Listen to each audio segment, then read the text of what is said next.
Start. Hello, good afternoon. My name is HK. Thank you so much for joining us today.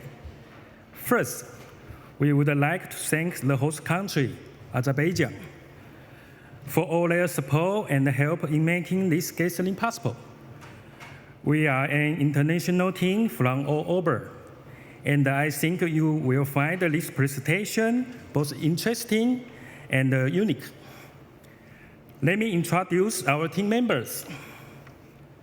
Mr. Shu-Wei Tang from AIICO, Mr. Yu Ming Lai from TOF, Ms. Kapo Yo from Hong Kong Fly and Shenzhen Colo International Logistics, Mr. Junlu Wang from Malaysia, Ms. Shao Shi Li from Deputy Chairman of China Microeconomic Journal, China National Development and Reform Commission, Mr. Hao Zhou from AIICO Strategy, the UK and Taiwan. Now, we would like to invite Mr. Tang to begin today's presentation. Thank you. I'm from Taiwan. My name is Tang Shi-Wei. Now I will introduce language Lu Kai. Kamanan, there Kamamai, Igatawa, Igatama Taiwan, Gigamaudia Malasiam, Giawa, Dedani, Tamai, Giakai, Gaiwadu, Takadi, Nigumu, Gana, Adudu Nimasi, Nini, Digagu, Tutu Nanini, Ani, Gugu, Di Minini, Good, Di Gama, Shiku, Tagi, Dagumi, Du Manina, Ba, Baka, Binya, and Dan, Abasuji, Kabadu de Bigitiru, Karubu, Dudi Miyama, Ronala San, Kadaban, Kodigu Nasa, Kando Duni, Yishi, Nuru Managit, Mani Mama, Igaba Dalan, Nananu, Sinima, Kianinima, Nidamatan, Shikubalu, Ninin. Indigenous companies have lived on this land of generation. These have faced many challenges: lost land, unequal resource, and look out the opportunity. The outside world often misunderstanding their even uncle land. However, behind this difficulties, they continue to upbuild their deeper community with nature, protect their culture and traditional with the wisdom and passion. Even in the face of the limited resource and inequality, the indigenous people have never give up. They indigenous respect of nature and use their traditional ecological knowledge, TEK, and indigenous and local knowledge, ILK, have allowed them to address climate change and other challenges. They know the and deeper now root and linear this land, wisdom and the person harmony in the nature. I have had proud working with a community with many years, 15 years. I have Western use their knowledge can manage the water resource, cultures, and labor, and reduce in on the internal energy. Together, we have promoted self-sufficiency economy models, and they are not only protect project environment, but also enable that limited, independent, and grandy. Whenever I see the growth, the transformation layer, community, and personal sacrifice, I have made time, energy, and my personal life significant, because seeing their smile, the hope makes a lot work with. However, this is not just my purpose. We are know the future is not just ours, it's theirs. So we not focusing on the next generation. I know this path is not easy. And they're not eliminating and pressures on the other opportunity, but they can allow the very traditional allows us in the time of time. We must recruit them with the tool, background knowledge, and education that focus the future with conference and information. I see the purpose. I mean, the young people, they very learning not just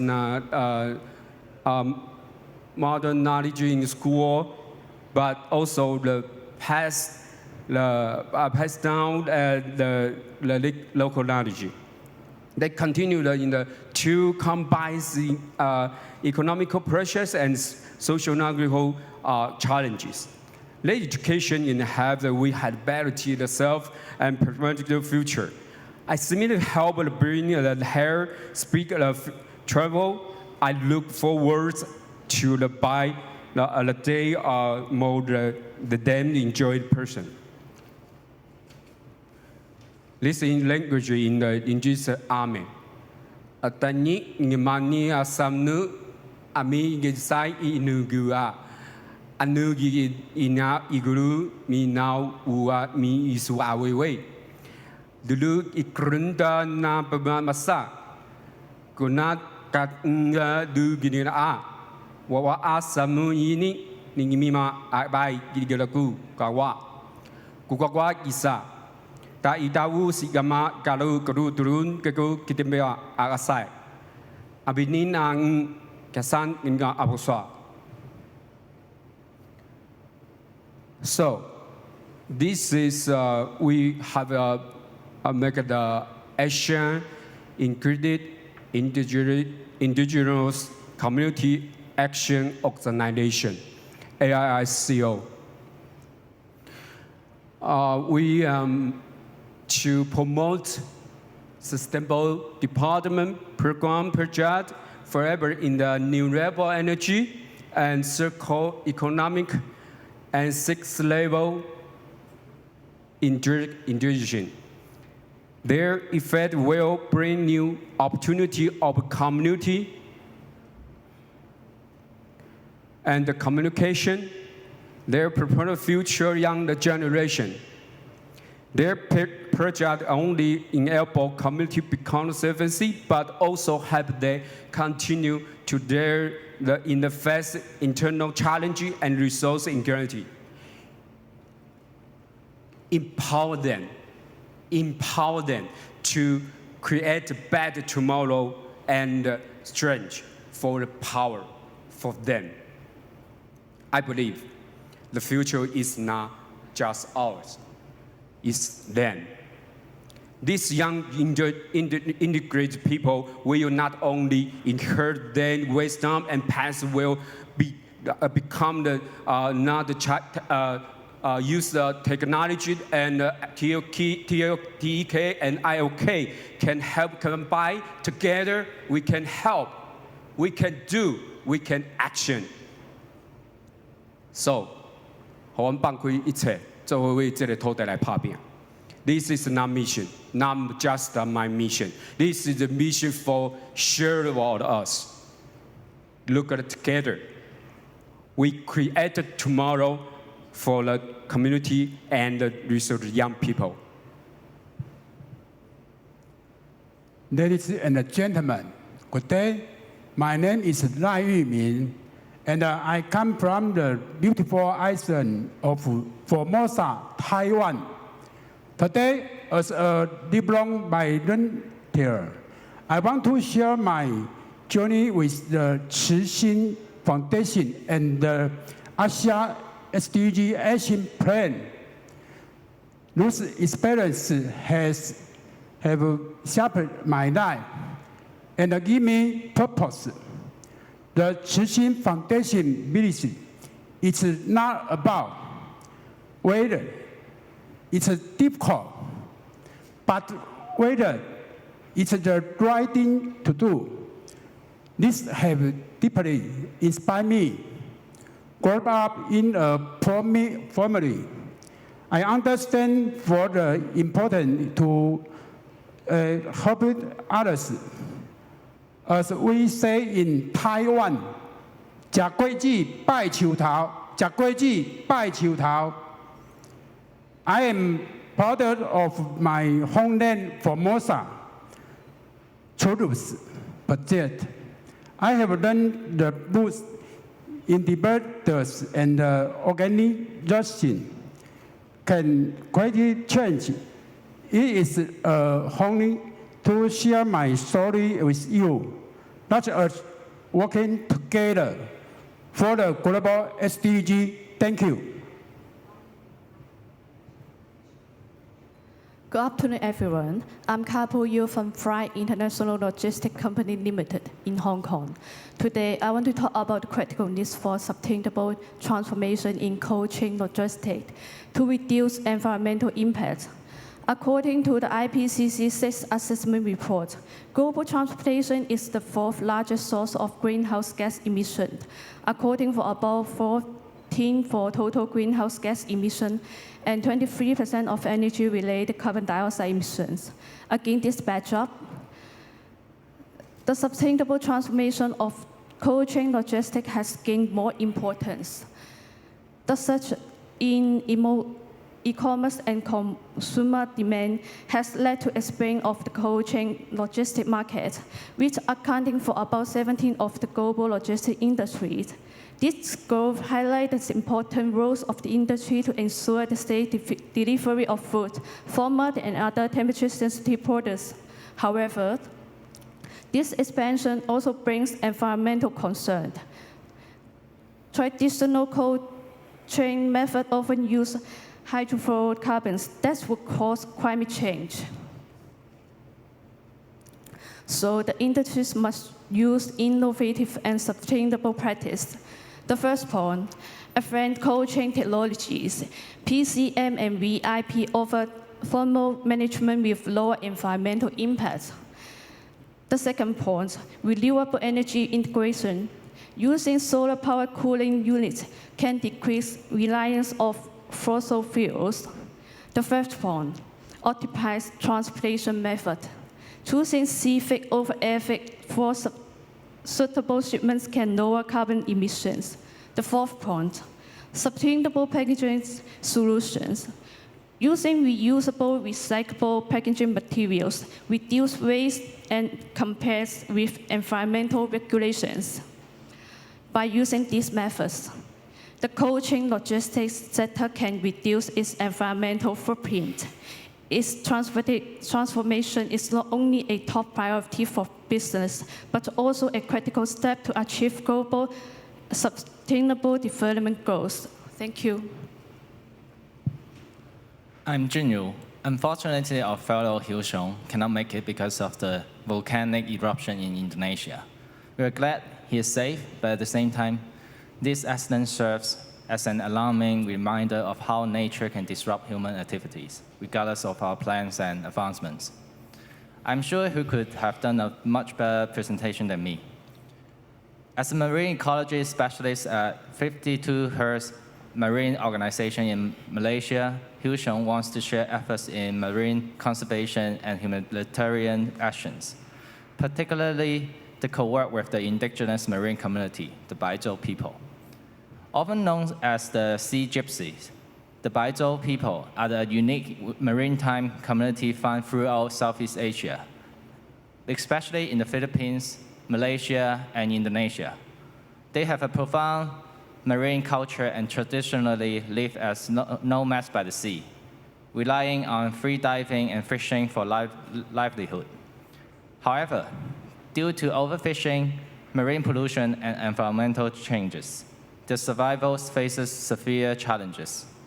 Additionally, many Baizhou people lack legal nationality and identification, which restricts their access to social affairs. To support the Baizhou community, 52Hertz not only provides livelihood support, but also trainings and jobs, engaging them in our marine conservation and waste removal initiatives. Starting from next year, We will launch a humanitarian internship program for the Baizhou summer to accept students worldwide to participate in marine debris cleanup and ecological surveys, cultivating new talent dedicated to marine conservation. Our work aligns with SDG Goal 14, Life Below Water, and Goal 17, Partnership for the Goals.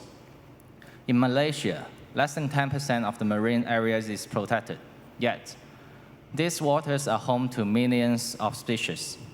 The pressures of tourism, fishing, plastic pollution, and climate change demand urgent actions. We aim to advance a global ocean treaty, reduce human impact, and protect the ecosystem of Malaysia and surrounding seas. These efforts are not only for future generations, but also in respect and preservation for indigenous marine communities like the Baizhou. In closing, I want to emphasize our belief that international collaboration and support are essential to sustainable ocean development. Let's work together to protect our oceans and preserve the culture and rights of the Baizhou people. Now I will pass the mic to our next speaker. Ladies and gentlemen, esteemed delegates and fellow citizens of the world, for decades, we've heard about rising sea levels, melting glaciers, and disappearing forests, forcing families from their homes, driving communities into crisis. But in the face of these challenges, there is another story emerging, one of hope, resilience, and transformation, and it's happening in the deserts of China. Yes, the deserts. These were the places where water was scarce, where civilizations crumbled, and where life seemed impossible. But not for China. For too long, the increasingly severe Gobi Desert in China has posed a growing threat, swallowing up farmland, displacing communities, and contributing to severe dust storms that darken the skies of Beijing and beyond. But China refused to accept that as the future. Instead, they decided to do something about it. They built a wall of trees, a wall of life. I'm talking about the Great Green Wall, one of the most ambitious environmental projects in human history. Stretching over 4,000 kilometers, this initiative aimed to plant billions of trees across the northern deserts of China in places where no one thought life could exist. And they've done it. Step by step, tree by tree, they've turned the impossible into reality. But the story of China's desert transformation goes beyond the borders of China. It's a challenge we all share. Through initiatives like China-Africa cooperation, we see nations coming together, united in a common purpose, to bring life back to the deserts. The partnership between China and Africa is more than just planting trees. It's about planting hope. It's the hope of a farmer in Nigeria, once forced to watch his crops wither under the scorching sun, now standing tall among a field of green. It's the hope of a young girl in Kenya, once walking miles in search of clean water, now sitting in the classroom, her mind focused on learning, not thirst. These are not just stories of survival. They are stories of transformation. They are stories of people, ordinary people, people like you and me who refuse to accept that their future would be defined by crisis. And the good news is we're already seeing this transformation happen. We're seeing it in the Taklamakan Desert of China, where life has returned to the sands. We're seeing it in the Sahel region of Africa, where children can dream of a future. And we're seeing it in the passion and commitment of the people in this room who believe that even in the harshest environments, we can create something beautiful, something life-giving, something that will last. So when I look out at this room, I don't just see delegates or officials. I see leaders. I see innovators. I see the will to act. I believe that if we can bring life back to the deserts, we can turn back the rising temperature. I believe that if we can reclaim the land, we can reclaim our future. I believe that every seed we plant can spark hope, inspire action, and foster resilience. I believe that when we marry the power of innovation with the courage of conviction, nothing, not even the harshest deserts or the greatest of challenges, can stand in our way. Thank you.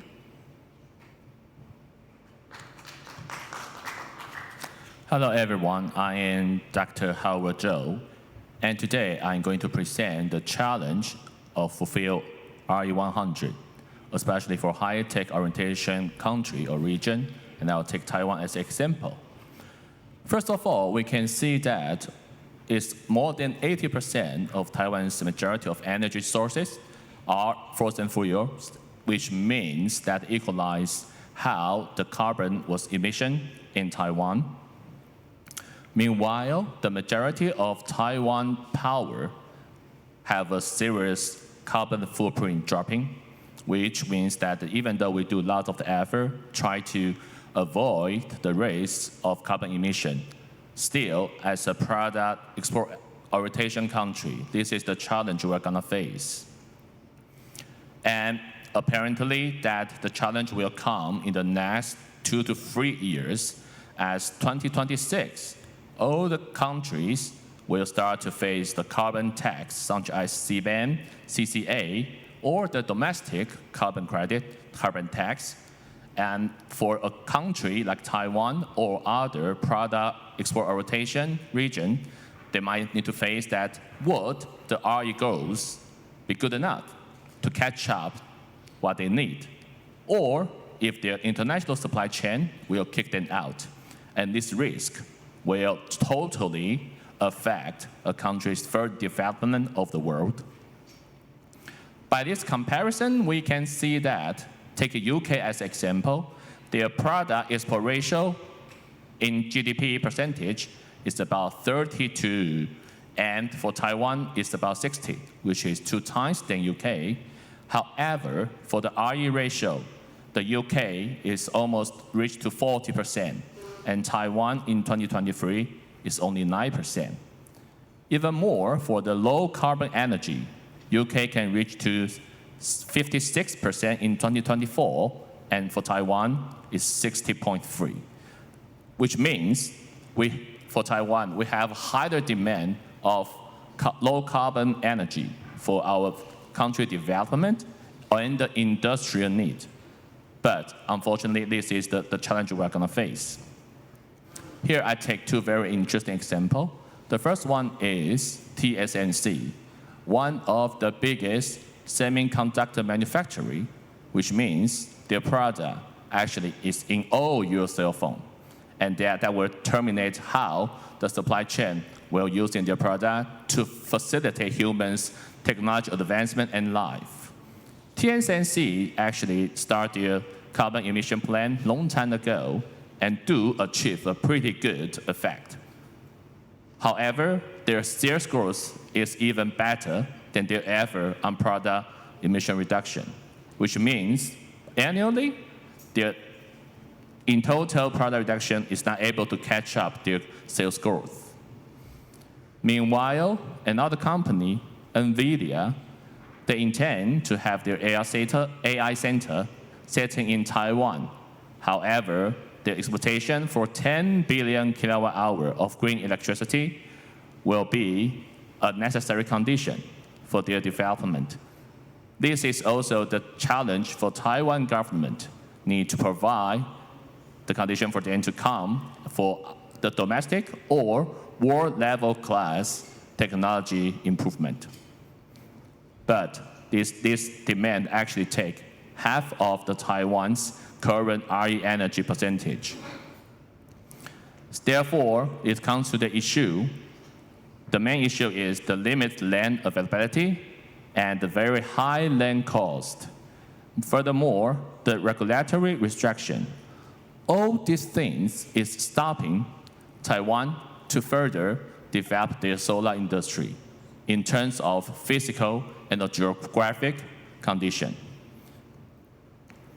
Furthermore, under the Taiwan's current scenario, the intermediate, the developer, or what we say, the stakeholder, is holding a very unique economic network that actually stop Taiwan to further have a huge leap to fulfill the government's policy in terms of green energy development.